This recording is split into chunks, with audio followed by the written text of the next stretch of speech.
اچھا داؤد خان کو یہ بات ظاہری بات ہے بہت بری لگی، لیکن اس کو سمجھ میں نہیں آ رہا تھا کہ ایک طرف رحیم جان اس کو روک رہا ہے بار بار یہاں ٹھہرنے کے لیے، اور دوسری طرف اس کی بیوی کی بدتمیزیاں ختم نہیں ہو رہی. اس سے کہتے ہیں آج تو ٹھہر جاتا ہوں، کل دیکھتا ہوں. کل رحیم جان کو بس میں ایک ہنگامی سا خط لکھوں گا کہ بھائی بس مجھے گھر پہ ضروری کام پڑ گیا، میں نکل جاؤں گا یہاں سے. پتہ نہیں کیا کس طرح کی عورت ہے، اپنے نقصان نہ پہنچا دے کوئی، میں بس کل نکل جاؤں گا، آج تو ٹھہر جاتا ہوں کیونکہ آج رحیم جان نے خاص طور پہ مجھے روکا ہے. تو اس فیصلے پر مطمئن ہو کے وہ انتظار کرنے لگا رحیم جان کا کہ رحیم جان آئے گا، اور اس نے کہا کہ میں تمہیں آج شام کو کچھ اور جانور بھی اور کچھ اور چیزیں بھی دکھاؤں گا اپنی. تو شام ہوئی، شام میں رحیم جان نہیں آیا. ملازموں نے بتایا کہ وہ ذرا ضروری کام سے گئے ہوئے اپنی زمینوں کو دیکھ رہے ہیں، تو وہ آج آپ سے عشاء کے بعد ملیں گے، اور عشاء کے بعد وہ آپ کو ایک خاص چیز دکھائیں گے اپنے جانوروں کی، جو کہ وہ کسی کسی کو دکھاتے ہیں. خیر داؤد خان چلا گیا رحیم جان کی لائبریری میں، وہاں سے کتابیں دیکھنے لگا اور عجیب و غریب اس کی معلومات پڑھنے لگا. حیرت بھی ہو رہی ہے اس کو کتابیں پڑھ کے، خوف بھی آ رہا ہے کہ کیسے کیسے اس نے انسائکلوپیڈیا اکٹھے کیے ہوئے ہیں، اور جانوروں کی عجیب و غریب باتیں. میں پہلے بھی بتایا تھا جیسے کہ کوئی جانور ہے جو انسانوں کا خون پیتا ہے، کوئی جانور ہے جو انسان کو ڈس لے تو 1 سیکنڈ میں اس کی موت واقع ہو جاتی ہے. تو وہ چیزیں پڑھتا رہا. اسی مشغلے میں رات ہو گئی. رات کو رحیم جان آیا اور کھانے پہ اس کو ملا، اور اس سے کہا داؤد خان آؤ آج ہم ایک انوکھا کام کریں، میں تمہیں دکھاتا ہوں کہ میرے جانور میرے ساتھ کس طرح رہتے ہیں، ان کو میں کیا خاص خاص چیزیں کھانے میں ڈالتا ہوں. تو داؤد خان کو یہ بہت اچھا لگا. اس نے دیکھا کہ واقعی یہ چیزیں میں دیکھوں گا، ایک اچھی لرننگ ہوگی. اور رحیم جان نے یہ بھی کہا کہ اس کے بعد ہم بیٹھیں گے، اگلے دن کل صبح ہم بیٹھیں گے اور مجھے پتا چلا تمہارے پر کچھ قرض ہیں، اس کے بارے میں بھی بات کریں گے، ہو سکتا ہے میں تمہارے لیے کچھ مدد کا انتظام کر سکوں. کیونکہ خان کو بہت اچھا لگا اس کا یہ رویہ، اس کو ایک اچھی امید بن گئی. خیر یہ لوگ نکلے اور رحیم جان اس کو ایک چھوٹا سا راؤنڈ دیتا ہوا جانوروں کے پاس سے آخر میں اسی تہ خانے میں گیا جہاں اس نے وہ عجیب سی بڑی سی بلی دکھائی تھی. تو تہ خانے میں یہ لوگ اترے اور ایک ملازم بھی تھا ساتھ، ملازم ان کے ساتھ ساتھ چل رہا تھا. یہ لوگ اترے تہ خانے میں، اور جب تہ خانے میں اترے تو بلی کی ہلکی ہلکی آواز آنا شروع ہوئی، جیسے بلی ایک آواز سی نکالتی ہے نا مالک کی بو سونگھ کے، اس طرح کی آواز آنا شروع ہوئی. یہ لوگ چلتے رہے. جب بلی کے پنجرے کے پاس پہنچے تو رحیم جان نے ملازم کو اشارہ کیا کہ جاؤ تم. صحیح ہے، ملازم کو واپس بھیج دیا. ملازم نے کچھ سوچا پھر واپس چلا گیا فوراً. ملازم چلا گیا تو رحیم جان نے وہ بڑا سا پہیا گھمایا جس سے بڑی گرل کھل گئی. بڑا سا لوہے کا ایک موٹا والا گرل تھا، وہ پورا کھل گیا. اس کے بعد جو ہے نا وہ جو پنجرہ ہے جس میں بلی قید ہے، اس میں رحیم جان داخل ہونے لگا، اور اس نے داؤد خان سے کہا داؤد خان تم میرے ساتھ آؤ، دیکھو میں تمہیں ایک چیز دکھانے والا ہوں.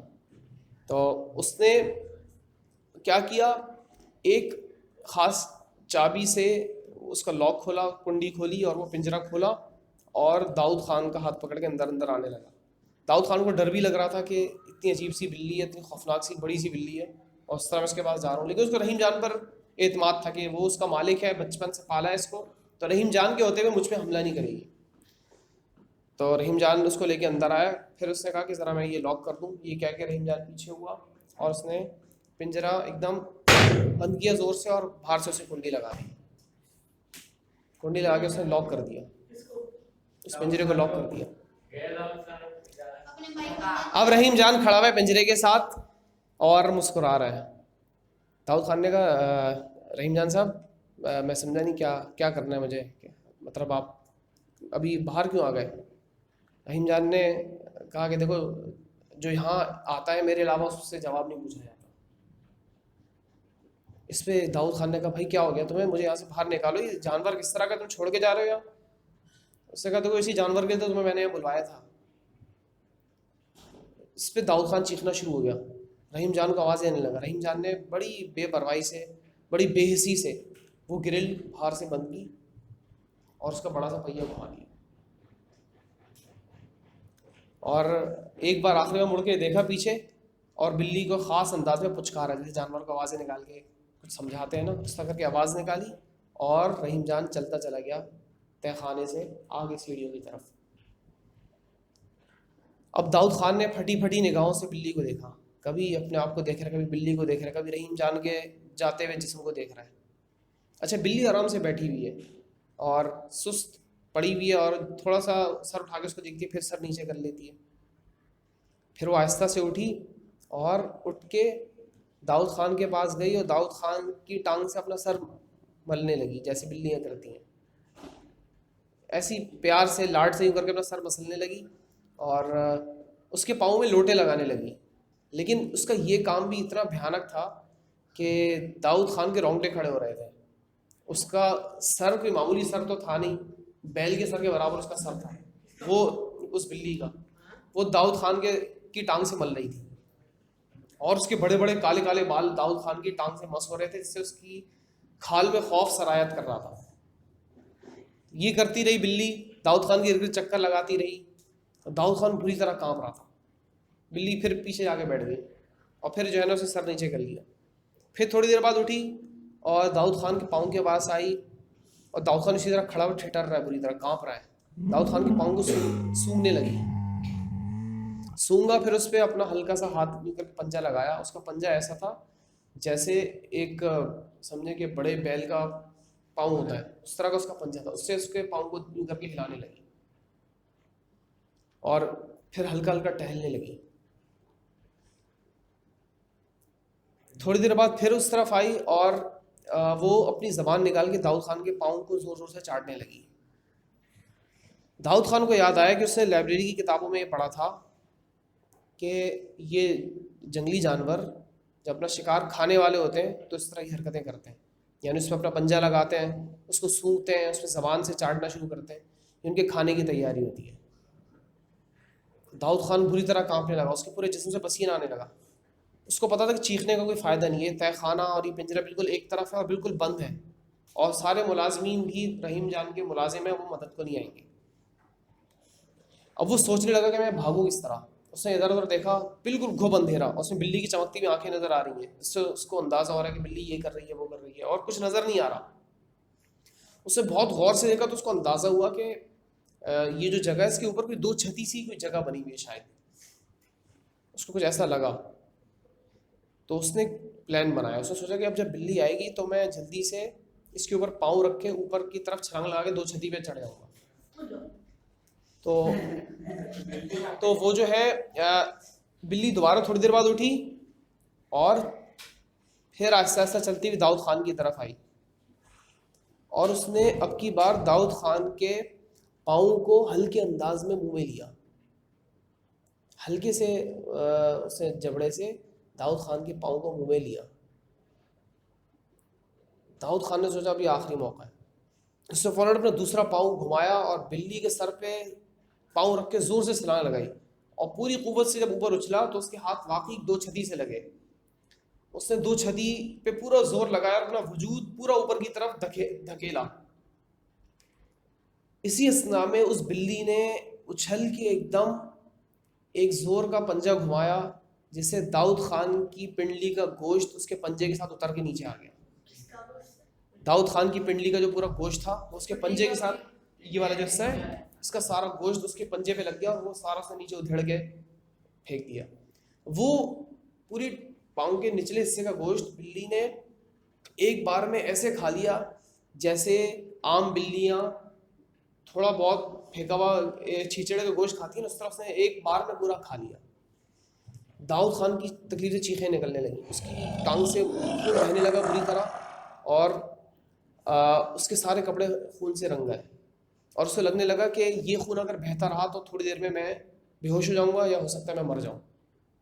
اور پھر وہ بلی خاص انداز میں زور زور سے اس پنجرے میں چلنے لگی، تیز تیز چلنے لگی، جیسے ایک جانور ذرا غصے میں ہوتا ہے، ذرا بھوک میں ہوتا ہے، اور ہلکی ہلکی غراہٹ کی آوازیں بھی نکالنے لگی. اور وہ وقتاً فوقتاً رک کر اوپر داؤد خان کو دیکھتی تھی اور پھر چلنا شروع ہو جاتی تھی. اچھا، وہ جو اس کا خون ٹپک رہا ہے 2 چھتی سے، بوند بوند ہو کے بلی اس کے نیچے رک کے زبان اس کے نیچے کرتی ہے، اور وہ خون چاٹ کے پھر چلنا شروع ہو جاتی ہے. تھوڑی دیر بعد بلی نے اپنے آپ کو کونے میں بالکل سکیڑا، اور اس نے ایک زور کی ایک جمپ لگائی، ایک چھلانگ لگائی. لیکن خوش قسمتی تھی داؤد خان کی کہ بلی اچھلنے کودنے کی شاید عادی نہیں تھی، یا جسم اس کا بہت بھاری تھا. یہ اچھلی اور اس کا پنجہ 2 چھتی سے لگا، لیکن پوری نہیں چڑھ سکی. پنجہ لگا اور یہ پھسل کے پھر گری. وہ پنجہ اس کا اتنا خوفناک تھا کہ اس سے اس 2 چھتی کے کنارے کی تھوڑی سی مٹی یا چونا جھڑنا شروع ہو گیا. بلی تھوڑی دیر نیچے بیٹھی, پھر دوسری طرف گئی, دوسری طرف اس سے اپنے جسم کو پھر سکیڑا اور پھر ایک زور کی چھلانگ لگائی, اور اب کی بار اس نے اپنا منہ اوپر کی طرف کیا. جب اس نے اپنا منہ اوپر کی طرف کیا تو داؤد خان کے پاؤں کا پچھلا حصہ جو اس نے بڑی کوشش سے ایک طرف سمیٹا ہوا تھا, جو پہلی زخمی تھا, وہ بلی کے منہ کو لگا اور اس کا دانت اس کے پاؤں کے پچھلے حصے کو ادھیڑتا وہ نیچے گرا. اس کی پوری ایڑی پھٹ کے بلی کے دانت کے ساتھ لگ کے نیچے آ گئی اور داؤد خان تکلیف سے کرانے لگا. اب داؤد خان کی ایڑی بھی کٹ چکی ہے بری طرح, اس کی پنڈلی کا گوشت بھی پھٹ چکا ہے, اس میں سے گاڑھا گاڑھا خون نکل رہا ہے, اور داؤد خان کی آنکھوں کے آگے اندھیرا چھاتا جا رہا ہے. اس کو لگ رہا ہے کہ اب اس کی موت قریب ہے. اگر بلی نے اس کو نہیں بھی پھاڑا تو یہ بے ہوشی میں ہی مر جائے گا. اور اس نے چیخنے کی کوشش کی ہے, آوازیں نکالی ہیں, لیکن ایک تو اس کا فائدہ نہیں, دوسرا اب اس کی آواز بھی نہیں نکل رہی, اور جو گاڑھا گاڑھا خون ٹپک رہا ہے اس کو بلی نیچے سے چاٹ رہی ہے اور پھر اوپر دیکھ کے حملہ کرنے کی کوشش کرتی ہے. اس دوران اس بلی نے کئی کوششیں کی, لیکن خوش قسمتی سے پنجے اس تک پہنچ نہیں پائے, کیونکہ اس کا پاؤں کٹ چکا ہے, پاؤں تو ویسے ہی پیچھے ہو گیا ہے اور باقی جسم ویسے ہی سمٹا ہوا ہے. تو بلی کے پنجے کے قریب قریب آ کے ٹکرا کے جا رہے ہیں, اس کے کپڑوں کی قطریں نہیں نکل رہی ہیں اور جسم پہ اس کا پنجہ نہیں گھس پا رہا, اور بلی غرا رہی ہے, بھوک کا اظہار کر رہی ہے. داؤد خان نے سوچا کہ جب تک میری زندگی ہے میں آخری مرتبہ کوشش کرتا ہوں اس کے چنگل سے نکلنے کی. اس نے اپنی آنکھیں پھاڑ پھاڑ کے ادھر ادھر دیکھا, گھب اندھیرا ہے, لیکن ظاہری بات ہے یہ بھی کافی دیر سے اندھیرے میں ہے تو اس کو کچھ نظر آ رہا ہے. اس نے غور کیا کہ جو پنجرا ہے اس کے اوپر ایک ہلکی سی درز سی خالی ہے, پتلی سی ایک جگہ خالی ہے جس میں سے اگرچہ کوئی نکل نہیں سکتا, لیکن اس نے سوچا کیوں نہ میں ایک زور کی چھلانگ لگا کے اس میں گھس جاؤں, ہو سکتا ہے کہ وہ تھوڑا سا مڑ جائے میرے زور سے تو میں اس طرف جا کے گر جاؤں, تو اس پنجرے سے تو نکل جاؤں گا نا, باقی ہو سکتا ہے بچنے کی اور کوئی امید پیدا ہو جائے. لیکن اس کے ذہن میں خیال ہے اگر میں اس جالی سے ٹکرا کے نیچے گرا تو پھر جو امید ہے وہ بھی نہیں رہے گی. کچھ دیر یہ سوچتا رہا. اسی اسنا میں ایک دم ایک زور کی آواز آئی اور بلی کا پنجہ ہلکا سا اس کے بازو میں گھسا اور یہاں سے کھال کو ادھیڑتا ہوا نیچے گرا. بلی نے فوراً پنجے کو چاٹنا شروع کر دیا اور یہاں سے بھی اب خون کی ایک دھاری نکلنا شروع ہو گئی. اب داؤد خان سمجھ گیا کہ بلی کسی نہ کسی طرح کر کے مجھے مار ہی دے گی, یا تو میں اب فوراً مرتا ہوں گر کے یا میں نکل جاؤں گا, اس کے علاوہ کوئی حل نہیں ہے. اس سے اپنی بچی کچی طاقت جمع کی, اپنا پھٹا ہوا پاؤں سمیٹا, اس پہ زور دیا, زور کی اس کی ایک آہ نکلی, اپنے ہاتھ سے پورا زور دیا اور اس چھجے سے اس نے پوری قوت سے چھلانگ لگائی اس جالے کی طرف. جب اس نے چھلانگ لگائی اسی اسنا میں بلی نے چھلانگ لگائی, یہ جا کے جالی سے ٹکرایا, جالی مڑی تھوڑی سی اور اس کے یہاں گھس گئی جالی. اس کا سینہ تھوڑا سا پھٹا, اوپر کھروچے لگے, کپڑے بری طرح پھٹ گئے, سینہ بھی زخمی ہوا. بلی کا پنجہ اس کا لگا, بلی کا پنجہ لگا دوسرے پاؤں سے تھوڑا سا خون نکلا, وہ پیچھے سے پھٹا, لیکن یہ اس جالی سے اس طرف جا کے گرا اور بلی اس کو دیکھ کے غرانے لگی اور پنجرے پہ زور سے ٹکرے مارنے لگی. لیکن یہ وہاں گر چکا ہے, اب بلی کی پہنچ سے دور ہے, یہ پنجرے سے اور دور ہو کے لڑک گیا بالکل. اب اس کے اندر اتنی بھی طاقت نہیں ہے کہ یہ سوچے کہ میں گرل کھول کے باہر نکل جاؤں. یہ ادھر ہی تڑپ رہا ہے, اس کے ہاتھ پاؤں کانپ رہے ہیں بری طرح, خون کا تالاب اس کے نیچے کھڑا ہوا ہے, بلی اسی کو چاٹنے پہ بھی اکتفا کر رہی ہے. اس حالت میں کچھ اور دیر رہا, اس کی آنکھیں بند ہو رہی ہیں کہ اس کو ایسا لگا کہ تہہ خانے کی طرف کوئی آ رہا ہے, قدموں کی آواز آتی جا رہی ہے, کوئی قریب آ رہا ہے. اچھا, جب آپ کی آنکھیں کام نہیں کر رہی ہوتی تو آپ کے کان بہت اچھے کام کر رہے ہوتے ہیں, اور ویسے بھی اس میں اندھیرا بہت زیادہ ہے, تو اس کو آہٹ سمجھ میں آ گئی کہ کس کی ہے, رحیم جان کی آہٹ ہے. رحیم جان چلتا ہوا آ رہا ہے, تہہ خانے میں داخل ہوا, اور تہہ خانے میں آتے ہی اس نے بلی کو پچکارا, پیار کی آواز نکالی, اور بلی سے کہا ہاں بھائی کھانا وانا کھا لیا, مزہ آیا آج رات. یہ کہتا ہوا وہ آ رہا ہے, یہ کہتا ہوا وہ آیا اور اس نے ٹارچ جلائی. ٹارچ اس داؤد خان کے اوپر نہیں پڑی, ٹارچ بلی پہ پڑی جو کہ خون چاٹ رہی ہے. رحیم جان اس کو دیکھ کے ہنسا, مزہ آیا نا آج رات تمہیں, اچھا رہا آج رات, کیسا رہا, اس طرح کے باتیں کرتا ہوا آیا اور اس نے بڑی والی گرل کھولی. رحیم جان ایک طرف پڑا ہوا ہے اور اس کے اندر اتنی بھی ہمت نہیں کہ داؤد خان نیچے پڑا ہوا ہے, اس کے اندر اتنی بھی ہمت نہیں کہ رحیم جان کو اٹھ کے کچھ مارے کچھ کرے. تو ابھی رحیم جان نے دروازہ کھولا, بلی کو دیکھا خون چاٹ رہی ہے, پھر وہ تھوڑا سا تشویش کا شکار ہوا کیونکہ اس کو کوئی لاش نظر نہیں آ رہی. پھر سے کچھ دیر سوچا اور اس نے وہ پنجرہ کھولا.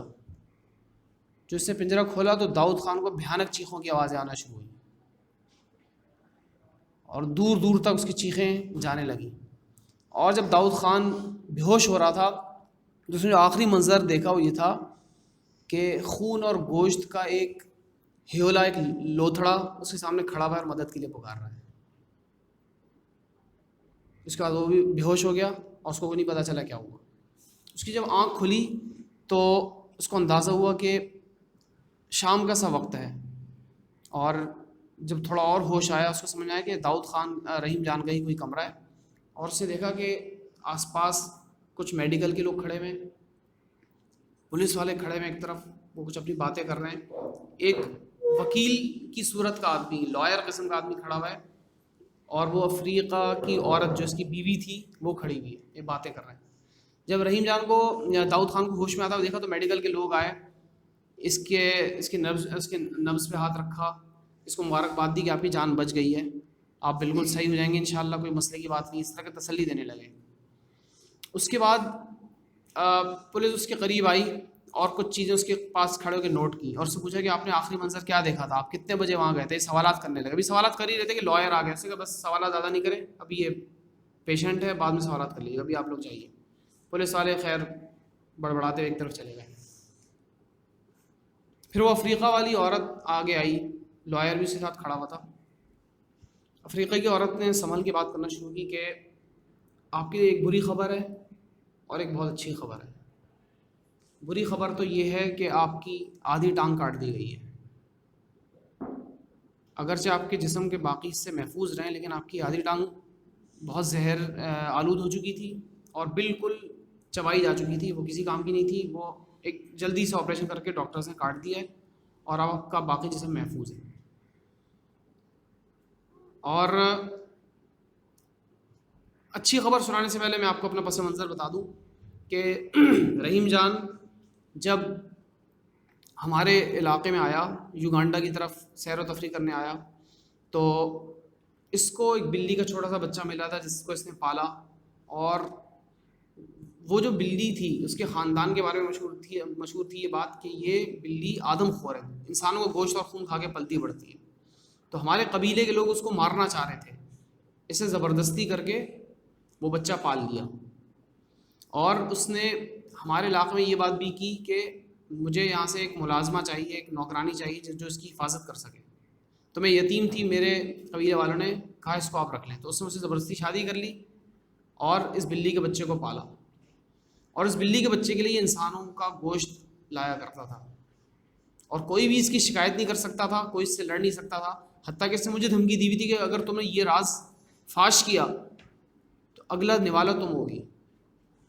تو میں کچھ بھی نہیں کر پاتی تھی، میں صرف اتنا ہی کرتی تھی جتنا میں نے کیا. میں نے آپ کو کئی مرتبہ سمجھایا کہ آپ یہاں نہ رہیں لیکن آپ میری بات سمجھے نہیں.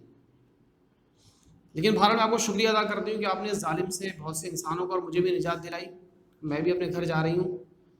اور اچھی خبر یہ ہے کہ یہ مردود آدمی جب مرا ہے تو اس سے کوئی رشتہ دار آس پاس نہیں چھوڑا، کوئی اس سے تعلق نہیں رکھتا تھا، کسی رشتہ دار کا نہیں معلوم.